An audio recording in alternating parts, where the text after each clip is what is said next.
welcome to our PCPA Interplay Talkback series. I have the great pleasure of sitting here with Meg Miroshnik, the playwright of the beautiful play you just heard read, The Tall Girls.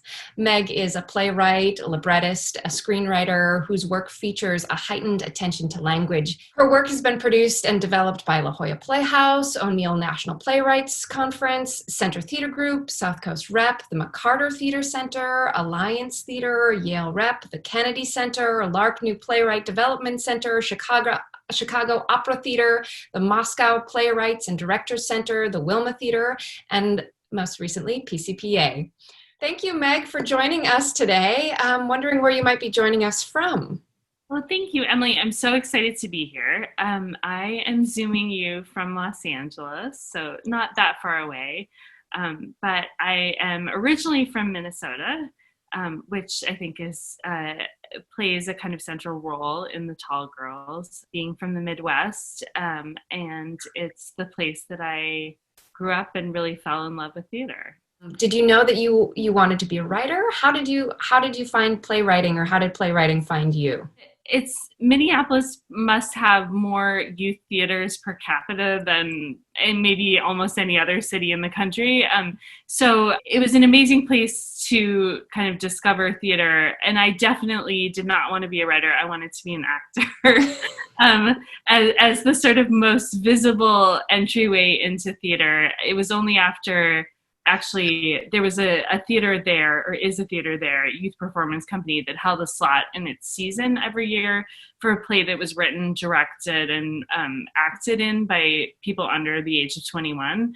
So at 14, I wrote my first play, a musical, to submit for the slot, and they chose it. You know, the first play I ever wrote was chosen for production, and I was completely hooked by, how deceptively easy it seemed to go from the process of writing a play to a full production. So, can I ask what the title of the play was?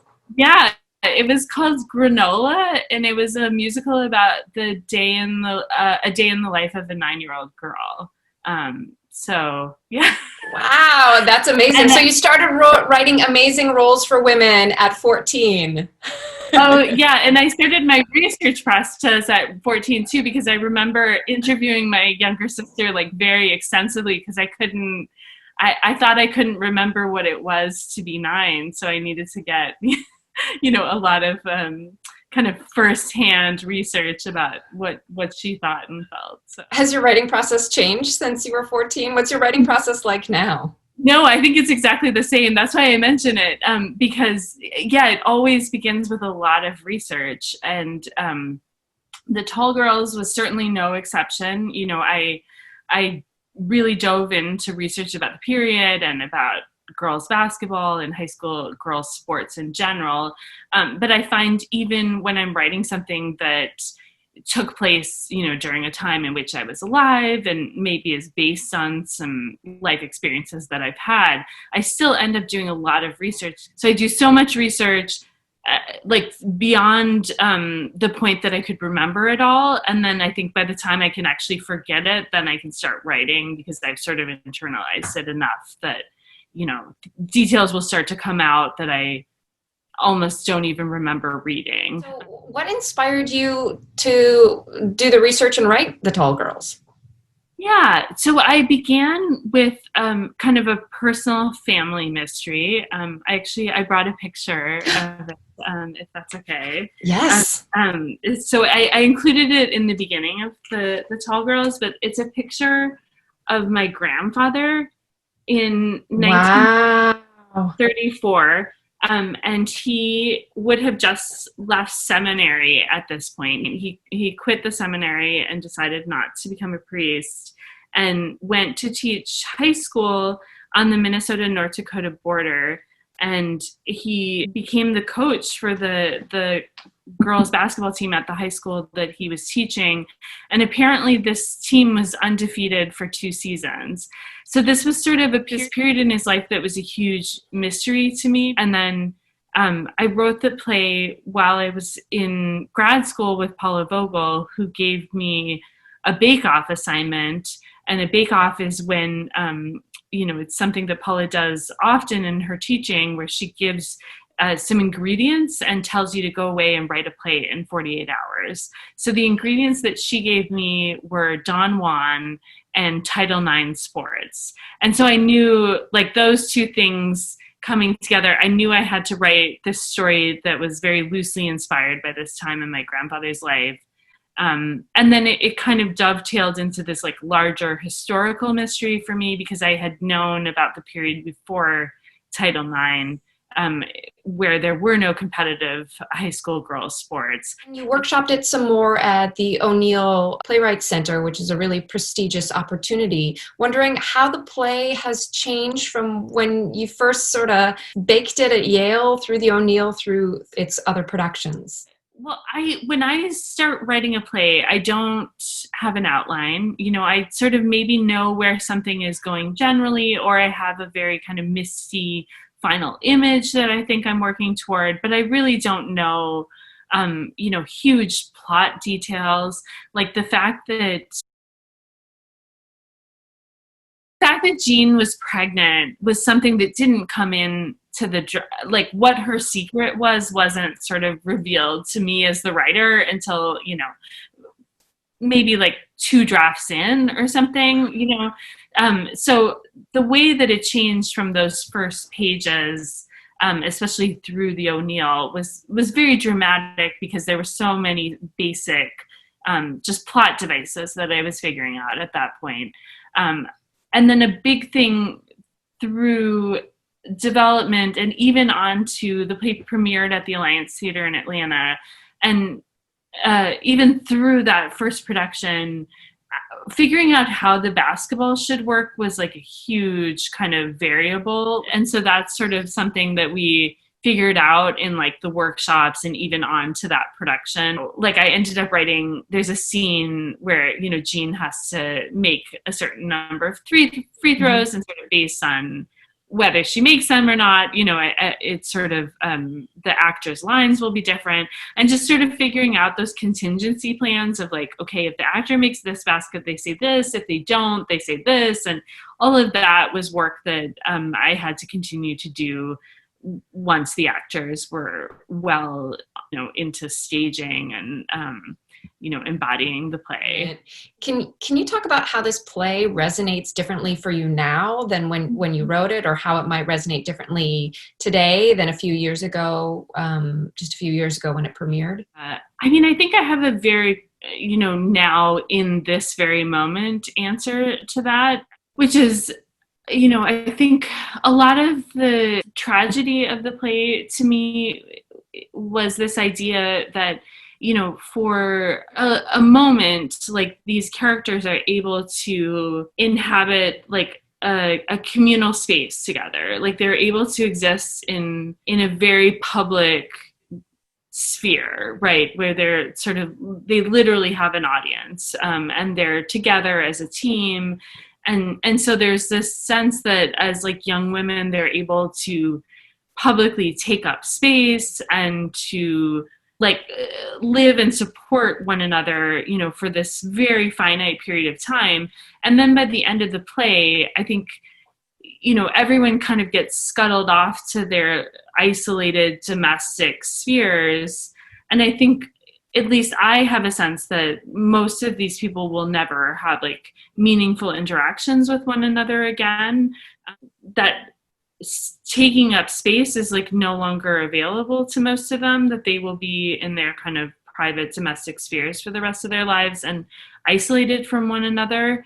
I've been thinking about that a lot, like in this moment where we all are mostly in our private domestic spaces and not in community with one another in audiences. Like a lot of things are unseeable right now. I feel like a lot of people are unseen right now, and I think a lot of just like struggles are unseen because of this kind of cloistering that has had to happen for safety reasons.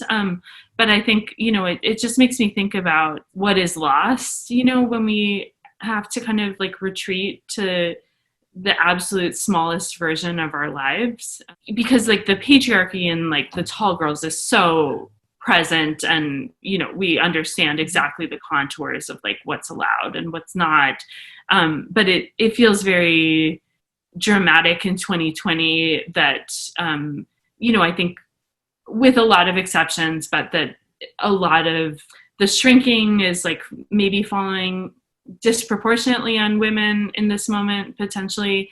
Just like not being together, I think is a big connection that I'm making between this play and sort of the experience of living in this moment. One of the things I really admire is your remarkable versatility as a playwright. It feels like you come up with really specific worlds, including how you almost invent vernacular for each of the plays that you write. This definitely a little bit of the case in The Tall Girls, that there's some vernacular there, and then especially in your play The Droll, where you almost invented an additional language for that play. I'm really interested in that. Yeah, I think it's something that I love as an audience member. And so something that I've tried to bring into my own work is when you get to learn a language through watching a piece of theater. And to me, it feels so specific to theater that we're all together physically and hopefully mentally present in the same space. And so that investment that you can make to become fluent in that play's language feels specifically theatrical to me. I was just thinking about, the way that we watch things in our homes. I don't know, I'm putting on Selling Sunset so that I can walk away from it and half pay attention. That kind of just total physical and mental presence that a lot of theater asks of us is so special. Although obviously The Tall Girls is set in a specific place, there's also this kind of mythical element of the world. And I think that that's present in a number of your plays. The town in the play is called Poor Prairie, which is not a real town. And it's in a sort of unnamed state. So we're not sure exactly where in the Midwest we are. And I think I wanted to kind of make it a little bit more of a dream space, especially for this play. There were kind of larger social concerns that I was interested in exploring. So this idea that basketball was really widely adopted around the country, like, within a couple of years of its invention, and the idea that, girls were already playing competitively, 5 years after the game was invented. The idea that it could be already such a kind of integral part of life and then be stamped out so quickly, I think was, I've gotten some letters defending Mrs. Hoover's honor. So she led the crusade against competitive, intramural girls sports, in service of, they were trying to do these kind of field days for all girls. So they were trying to democratize sport and, get all girls moving, right? Which I think was a very worthy intent. But I think it was, in some ways, the movement was hijacked by people who wanted to kind of close down this, like, sphere for women entirely. So it changed from like activity for all girls to this is making girls hysterical and affecting their ability to like bear children and stuff, right? I think that was a big thing for me. Thinking about how this could be cast, that there wouldn't have to be a strict like literalism of like who are the people who would have been in this specific, North Dakota town in this time period, that it could be something that was open to a broader pool of humans was interesting and exciting to me. I'm also very interested in the fact that you, from the age of 14, write women so remarkably. The play The Tall Girls, and then your play The Fairy Tale Lives of Russian Girls, and others really just give voice to young women in a in a kind of rare way. I'm wondering, why is that important and interesting to you?